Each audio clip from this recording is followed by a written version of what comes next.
الحمد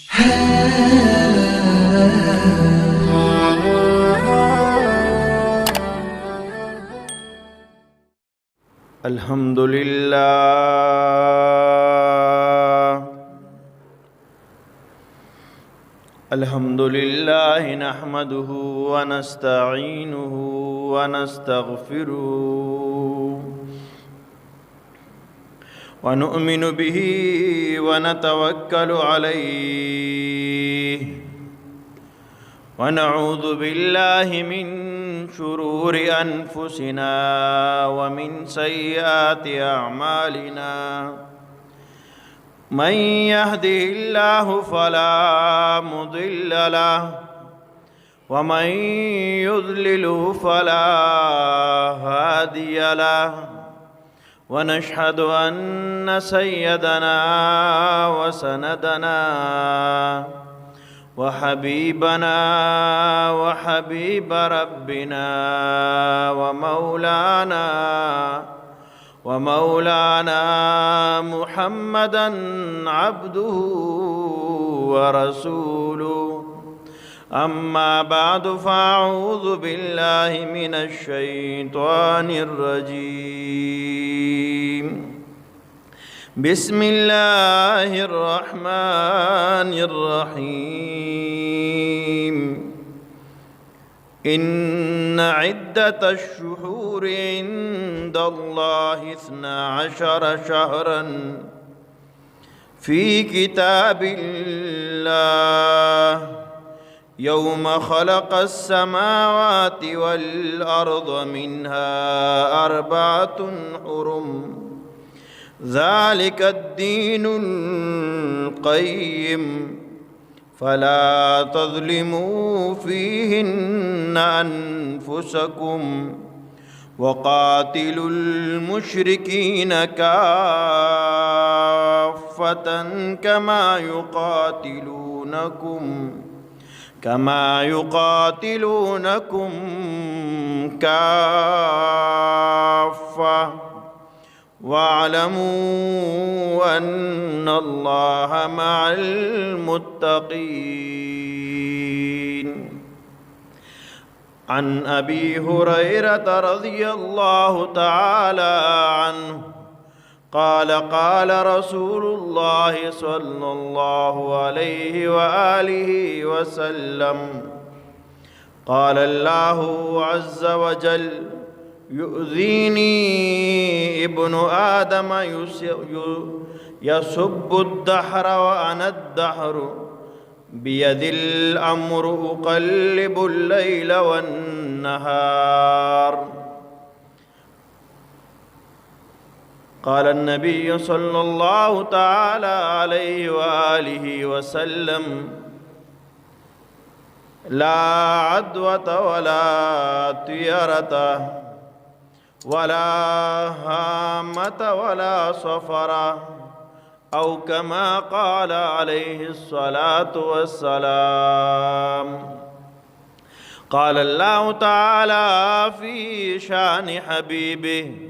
إن الله وملائكته يصلون على النبي يا أيها الذين آمنوا صلوا عليه وسلموا تسليما. اللهم صل على محمد وعلى آل محمد كما صليت على إبراهيم وعلى آل إبراهيم إنك حميد مجيد. اللهم بارك على محمد وعلى آل محمد كما باركت على إبراهيم وعلى آل إبراهيم إنك حميد مجيد. زما قابل قدر ډیرو غیرتمند مسلمانانو حاضرینو سامعینو، الله رب العزت چې کله نه دنیا آباد کړې ده الله رب العزت وسره د میاشتې 12 میاشتې دا مقرر کړي دي 12 میاشتې چې مقرر شوي دي دا ټولې میاشتې الله پیدا کړي دي دا ټولې میاشتې د الله په قبضه او قدرت کې دي دا ټولې میاشتې الله رب العزت په نس باندې ټولې معزز او مکرم دي بیا د بعضو شان پکې ډېر زیات لوی دی ډېرې د عظمت میاشتې دي لکه د رمضان مبارک میاشت دا ډېره د عظمت میاشت ده محترمو دور جاهلیت کې یو سوچ او یو عقیده وه هغه دا وه چې د اسلامي میاشتې د اسلامی کال دویمه میاشت د سفر میاشت دې ته به منحوسه میاشت وي دا د نحوست میاشت ده سپیره میاشت پې ورته وي او دا کومه میاشت چې اوس شروع ده دا د اسلامی کال دویمه میاشت ده سفر المظفر مونږ ته سفر میاشت هم وایو دا سفر میاشت ده محترمو په دې کې د دور جاهلیت څخه غلط رسمونه او عقیدې وي او کم غلط کارونه او په دې روان دور کې زموږ د خلکو څه عقیدې دي څه نظریې دي او څه رسمونه دي دې ته لږ سوچ کول پکار دي لومبه خبره دا ده جناب نبی کریم صلی الله علیه و وسلم ارشاد فرمایو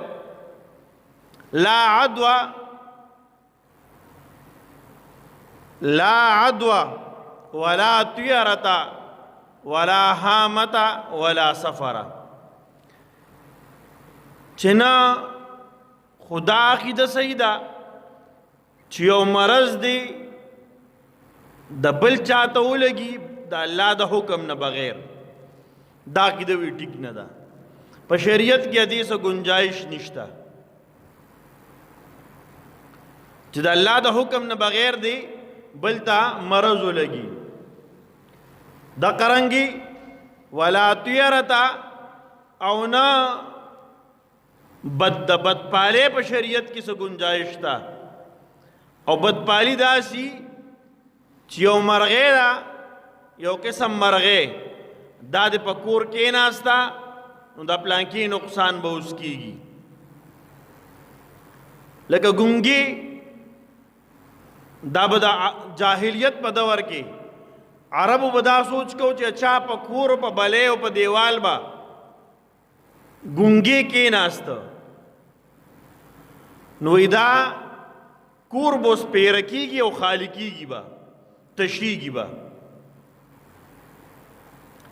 دارنگی پا نن دور کم باز خلق دا شانتے قسمہ سوچ لری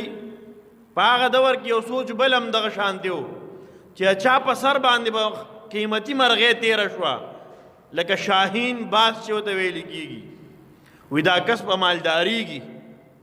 دی به مالداریږي ده ته به الله مال وی ورکوي دارنګې اچھا په سر به چې قارغه تیر شو یا به ګونګي تیر شو وی دی به اوس غریب کېږي ده مال به ختمیږي نو دا اللہ حبیب ارشاد فرمایا چې لا عدوى ولا طیرة نه د یو کس مرض او بیماری بل ترسی بغیر د الله د حکم نه او نه بدپالی په مرغو سره نیول صحیح دي بیا د الله حبیب فرمایل ولا هامة او نه یو قسم داس بیماری عرب به یو سوچ کو دا حامه یو قسم بیماری ده وي او بیماری دا چې دا د خېټې بیماری په خېټه کې خېټه خرابېږي او دې سره انسان مري نو جناب نبی کریم صلی الله علیه وسلم ارشاد فرمایا چې دې قسمه سو گنجائش نشتا شریعت کې. بیا فرمایي ولا سفر، او نه د سفر میاش نه دا سپیره ده نه دا منخوصه ده. دور جاہلیت کې هم دغه شان دي خبرې کېدې، او دارنګي دا افسوس نه دا عقیده او دا سوچ دا دغه سره روان دي. په نن دور کې بعضې خلک داسې شته چې هغوی وایي د دې سفر د میاش وی دا اولنې 14 ورځې وی دا سپیره دي. اول سپیره دي د هغې وجه دا ده، دا وجه هغوی ښیي چې په دې کې جناب نبی کریم صلی الله علیه و وسلم وی بیمار شوی و. حالانکه تاریخ چې کوم د جناب نبی کریم صلی الله علیه وسلم د بیمارۍ د آخري بیمارۍ تذکره کړې ده، هغه د سفرې په آخرنۍ میاشت آخرنو ورځو کې د جناب نبی کریم صلی الله علیه وسلم بیماری رااله، بیمار شو. جناب نبی کریم صلی الله علیه وسلم طبیعت خراب شو، تبه پې رااله، او د هغې نه بعد د ربیع الاول میاشت راوختله. د ربیع الاول د میاشتې په 12 تاریخ باندې د جناب نبی کریم صلی الله علیه وسلم څه شوي دي؟ وفات شوي دي، دنیا نه رحلت شوي دي. نو محترمو دا سوچ چې جناب نبی کریم صلی الله علیه وسلم په لومبۍ 12 ورځو کې بیمار و 14 ورځو کې، نو په دا د روایات کې دې قسمه تذکره نشته، نه په د جناب نبی کریم صلی الله علیه وسلم د صحابه کرامو نه نقل دي، نه څه تاریخ د دې تذکره کړې ده. که جناب نبی کریم صلی الله علیه وسلم د بیمارۍ د ناجوړه کېدو د وفات تذکره راغلی ده، نو هغه د سفر د میاشت آخرنۍ ورځې او ورسره د ربیع الاول لومبۍ ورځې دا بیمارۍ دي. محترمو په دې کې لومبۍ دا څو خبرې زده کول پکار دي او په دې ځان پوهه کول پکار دي چې بیماری د یو نه بل ته د الله د حکم نه بغیر لګي نه.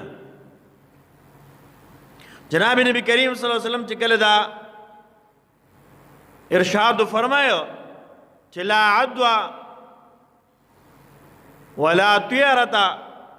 ولا حامة ولا سفر، نیو صحابی فرمایل اے دا اللہ رسولا زما او خان دی اگر چې بهر سریږي نو هغه روغي خارخ پنه لګي، چې کله زرا ولم او بند کما او پای کې وسره خارختی وخم پکی نو یې چې رابن شي په هغه یو ځای کې نو هغه ته انور تم دی خارخو لګي، نور تم ته سو لګي خارخو لګي. جناب نبی کریم صلی الله علیه وسلم عجیب جواب ورکړي. صحابی ته فرمای افمن اعد الاول، دیړومبي اوخت د خارخ چا لګولې دی. کله انسان دا سوچي چې یو اوخ نه بل ته خارخ لګیدو نو د سره خواته دا اوخ متاړه ورنه دتم به خارخ لګي. نو د الله حبیب فرمایل افمن اعد الاول، دیړومبي ته د خارخ چا لګولې دی. هغه چا سره تړلې شوی و، هغه د بل سره نو هغه بل ته چا ته لګولې و. لکه زه به تاسو ته یو آسان مثال درکم د دور حاضر. په نن دور کې بیماری در راغلې ده، یو آفت یو بیماری ده، الله دې ختم کړي. ډیر خلک به دې بیماری باندې بیماری. محترم تاسو لیدلی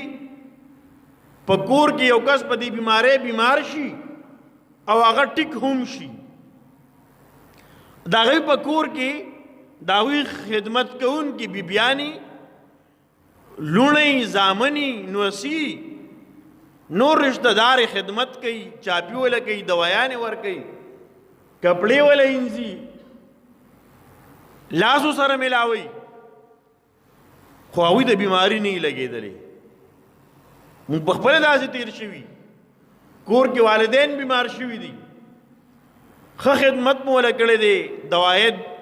هم مو ورکړي دي، چاپي مو ولا کړې ده،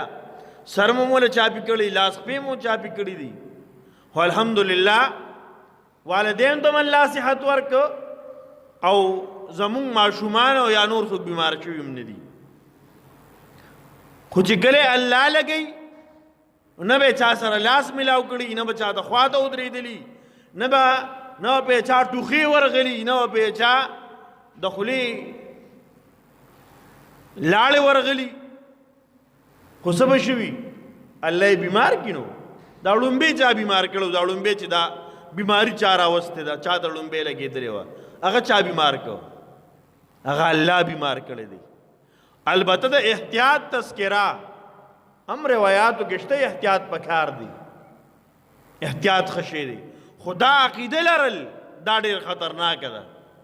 چې لکه د ده نه ما ته بیماري لګي، د الله د حکم نه بغیر چا ته بیماری نه لګي. الله یې وغواړي ته به ورسره اړو لګېدلی نه یې، ته به اړو خوا ته ورغلی نه یې، تا به ورسره اړو په خیرالۍ کړی نه یې، ته به ورسره اړو یو ځای روټۍ به دې خوړلی نه یې، خو الله به تا د بیماري ولګوي. ډېره زنانه داسې دي کورونو کې ناستې دي، ډېر نارینه داسې د سړو د کور نه بار ته وتي نه، الله بیماران هم کي او بعضې وخت کې جوړ هم کي او بعضې وخت کې وفات هم شي. نو محترم عرض مې دا کو چې صحابي تپوس کې د الله رسوله زما اوخته خو چې کله بار سریږي نو خارخ پې نه لګي، خو چې کله زه رابند کم او پای کې ورسره نور روښانه او خارخ ورته لګېدلي، دا یې د وجې نه زما نورو ته هم خارخ ولګي. نو د الله حبیب وفرمیل چې دې ړومبي ته چا خارخ لګولی دی. نو محترمو یو خبره دا یاد ساتل پکار دي چې دا عقیده لرل چې د وجې نه ما ته بیماري لګي او د ما د وجې نه ده ته ولګېدلې ده، پلانکي د وجې نه ده ته لګېدلې ده، دا عقیده ټیک نه ده. سبب د الله حکم دی، د الله حکم نه هیچا د بیماری نشي لګېدی. الله حکم راغی دا باقي بانی دي، دا بیا سي بانه شي. محترمو دویمه خبره چې کومه د هغې تذکره احادیث مبارکو کې راغلې ده هغه دا ده چې بدپالي به نه نیسئ. شریعت کې د بدپالۍ څه تذکره نشته. روایاتو کې راځي عرب به داسې وو چې هغوی به کله سکار پسې روانېدل تجارت له بتله یا به بل څه خپل سکار پسې بتله،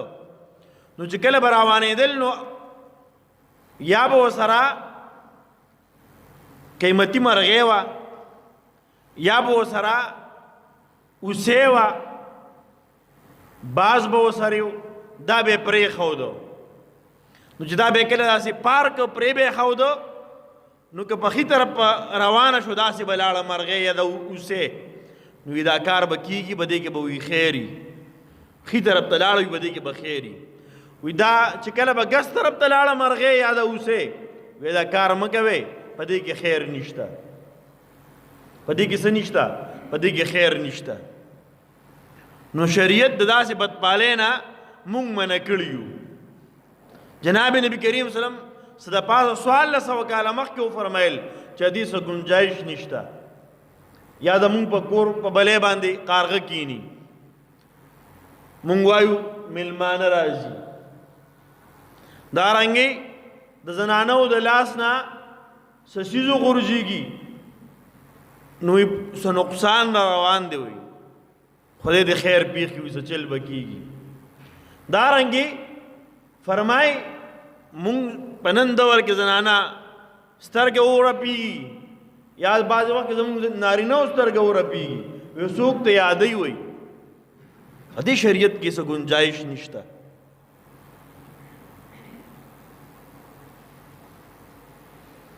محترمو د دین شریعت مونږ منع کړیو. ادریم سیز جناب نبی کریم صلی الله علیه وسلم فرمای ولا سفر، د سفر د امیاش دا منخوصه نه ده، دا سپیره نه ده. پدې کې مخکې هم او اوسم زنانا بعضې نارینه هم پدې کې خادي او ښه کار نه شروع کوي، کاروبار نه شروع کوي. وی ځکه دې سره سپیرتوب پکې بیا راځي. او د عربو دا رواجو دا یو داوی یو ترتیب روانو چې د سفرې په میاشت کې به کار روزګار لنه وتلل، په دې کې به خادي نه کوله، تجارت به په دې کې نه شروع کوو. او د عربو یو بل ګمان داو غلط عقیده وه چې په دې کې خلکو ته بیماری لګي، د اسمان نه آفتونه وي په دې میاشت کې را نازلېږي. حالانکه داسې نشته. میاشتې غونډې د الله میاشتې دي، غونډې معزز او مکرم او محترمې دي، په دې کې سپیره میاشتې نشته. بل به عرب به یو کار کو، اب دا کول چې الله رب العزت څلورو میاشتې د څلورو میاشتو د حرمت اعلان کړو، په دې کې به جنگ نه کوي، قتال به پکې نه کوي. عربو به د خپل خوښې مطابق میاشت په بدلولې را بدلولې. لکه دا د سفرې میاشت ده، نو چې کله به جنگ ته اراده و چې په دې میاشت اوس جنگ کوو، دا میاشت وی به وي دا میاشت د سفرې نه ده، دا د ربیع الاول شوه. او د سفرې میاشت په لسمه شیزه، دویمه به لسمې ته کړه، درېیمه به دویمې ته کړه، د خپلې خوښې به بدلول کول. حلال به ځان ته حرامول او حرام به ځان ته حلالول په خپله خوښه باندې. څنګه چې مونږ بعضې شیزونو له هیلې والې ګورو، اکثر مونږ یو مسله وکړو هلکه دا شیز حرام دی، هغې نه ځان وساته، بیا وله ځان له څه طریقه ګورو چې په څه طریقې ځان له حلال کړو. نه شریعت وایي حرام دی، به ځان ته وساته، په دې کې ستا دنیا هم خیر دی، د آخرت هم. محترمو، بل په نن دور کې د سفرې میاشت ده، زمون زنانو کې یو رواج را روان دی. مونږ وایو دا سفرې میاشت ده، په دې کې چوری کوو. تاسو څوک نه کوي که نه؟ الله دې وکړي چې تاسو زنانه دا نه کوي، خو اکثر دا زنانه د دې پابندي کوي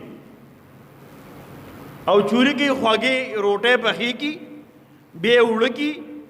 واپس یې میده کی، او بیا به کې څه ښه بد واچي بس بیا تقسیموي یې، په رشته دارو هم تقسیموي او په ګاونډیانو هم تقسیموي. نو لومبۍ خبره خو دا ده چې دا سوچ د څه نه جوړ دی، دا ابتدا د څه نه شوې ده، دې دپاره خلک دلیل څه ګرځوي. دا خلک دې دپاره دا دلیل وایي چې جناب نبی کریم صلی الله علیه و آله وسلم وی دا د سفر په میاشت کې آخرنه د بوت په ورځ باندې او ته صحت میلاو شوی و، یعنې د شروع په ورځ باندې وی چې کله جوړ شو، امهات المؤمنین حضرت عائشہ رضی الله تعالی عنها او نورو بیبیانو وی د خوشحالۍ نه خوږې روټۍ پخې کړې و، هغې چوري کړې او تقسیم یې کړې. دا د زنانو دلیل دی د چورې لپاره. خو ما تاسو ته ابتدا کې دا خبره وکړه چې جناب نبی کریم صلی الله علیه و وسلم د سفر په آخرنۍ عشره کې یا آخرنو ورځو کې بیمار شو، او بیا د ربیع الاول په 12مه ورځ باندې چې درېیمه میاشت د اسلامي کال، درېیمه میاشت د دې پسې چې کومه میاشت ده، وي په هغې د هغې په 12 تاریخ وفات شوی دی. نو په د سفرې په میاشت کې صحت ورته نه دی میلاو شوی، بلکې الټه په بیمارۍ کې اضافه راغلی ده. او بعضو کتابونو دا هم ذکر کړي دي چې یهود د نبی علیہ السلام په بیماری باندې خوشاله شو چې زخه دا نورم بیمار شو نو خوشاله نه خواږه تقسیم کړی دي زمون دا زنانه چې کوم عمل کوي وی دا هغه د یهودو عمل دی چې نبی علیہ السلام بیمار شو بیماری کې اضافه رااله او د هغې د وجې نه یهودو وی خواږه تقسیم کړي زمون زنانه هم هغه خواږه تقسیموي پوهېږي نه او په ناپوهتیا کې دومره غلط کار کوي چې هغه ډېر ناروا دی محترمو دا خو یو رسم او یو رواج دی که انسان په دې وجه باندې کوي چې دا سنت دی نو دې ته بدعت سیئه ویل کېږي که د ثواب په نیت باندې کوي او د ثواب په نیت باندې کوي نو دا یو قبیح رسم دی خو محترمو زه چې کوم سوچ کوم دا یو ډېر د رزق ډېره غټه ناشکري ده ګورئ که تاسو چېرته کتلي زنانه مو په چورې باندې لیدلي چې دا چوري کوي نو دا چوري څومره ضایع کېږي دا تاسو به لیدلي لاندې غورځېږي او دوړېږي دا خو رزق دی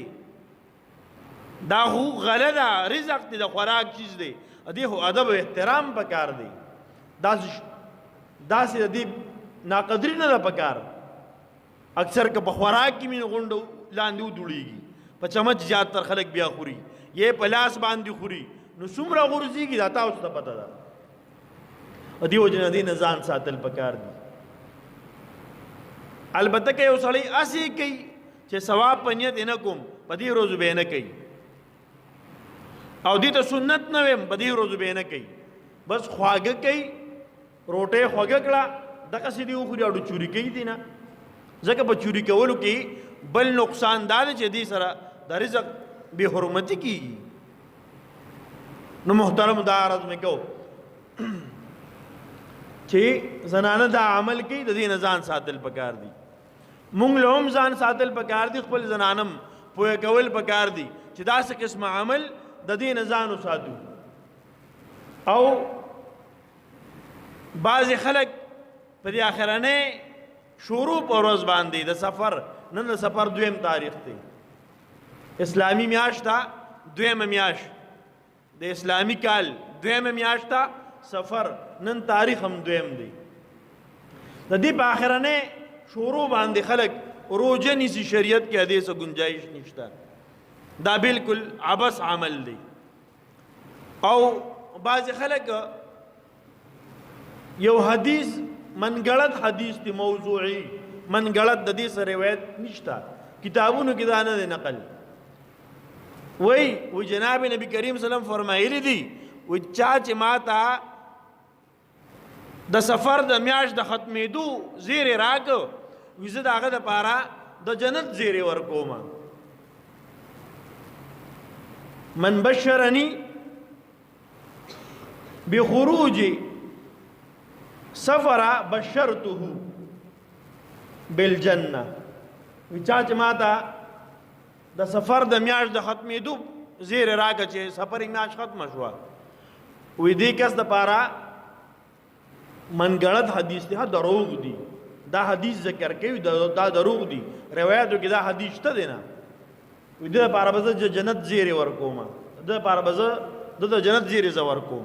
حالانکه داسې نشته جناب نبی کریم صلی الله علیه وسلم داسې منقول نه دي بعضو محدثینو ذکر کړي دي که بالفرض دا حدیث همي نو دې دا مطلب نه دی چې دا میاشت دا نحوست تسپیره ده دا مطلب نه دی نبی اسلام وفات پر ربیع الاول کې دی او دې میاشت پسې ربیع الاول دی او دا جناب نبی کریم صلی الله علیه وسلم د خپل رب سره د ملاقات شوق دی فرمای د دې وجه نه چې کله به دا میاشت راځي چې زه د الله سره ملاقات وکړم د هغې د وجې نه د دې وجې نه دي ویلي چې دا میاشت سپیره ده د دې میاشت د سپیرهتوب څه تذکره روایاتو کې شته نه دا غلط عقیده او غلط نظریه ده الله رب العزت زموږ استاسو صحیح عقیده نصیب کی صحیح نظریه دی الله زموږ نصیب کی او الله رب العزت زموږ استاسو د ټولو تعلق د اهل حق علماء سره نصیب کی ځکه اهل حق پتا ده دین خي تا د بشریت خي تا د اخلاق خي تا د کردار خي تا د ایمان او تا د اعمال خي ورنه که د غلطو خلکو سره ناسته وه نو بیا به د اعمال خرابي، عقیده به دې خرابېږي، نظریه به دې خرابېږي. الله رب العزت زموږ او ستاسو د دنیا او د آخرت د دواړو خوشحالی نصیب کی، او الله رب العزت زموږ او ستاسو په دې خبرو باندې عمل لا نصیب کی. دعا وکړئ اللهم صل علی سیدنا محمد و بارک وسلم. رب زموږ ګناهونه معاف کړي، ټول امت محمدیه ګناهونه معاف کړي. رب څومره نارینه زنانه بیماران دي صحت کامله عاجله مستمره نصیب کړي. څومره مسلمانان چې وفات شوي دي رب د هغوی مغفرت نصیب کړي. څومره مسلمانان رب نارینه او زنانه هغه اسپتالونو کې دي صحتونه نصیب کړي. رب چا کاروبارونه نشته کاروبارونه د حلالو نصیب کړي. رب زموږ ټولو په عمرونو کې برکتونه واچي، مال کې برکت واچي، رب په زندګۍ کې برکت واچي، عزتونو کې مربت برکتونه واچي. د عزت زندگی مو نصیب کړي، د بی عزتۍ د زندګۍ نه مو ساتي، د عزت مرګ را نصیب کړي، د شهادت مرګ را نصیب کړي. څومره مسلمانان چې دي کم ځای کم چې دي د رب داوی امداد نصرت او مددو کې، خصوصا د اسلامي ملکونو د مسلمانانو داوی او بیا د افغانستان د اسلامی نظام رب ته د حفاظتو کې رب دا قائم او دائم لري. د ټول دنیا لپاره یو مثال یو نمونه رب ته وګرځي. رب ته دنیا او د آخرت خوشحالی زموږ نصیب کې. وصلی الله علی خیر خلقه محمد و آله و صحبه اجمعین. سنت کوي الله مخشال.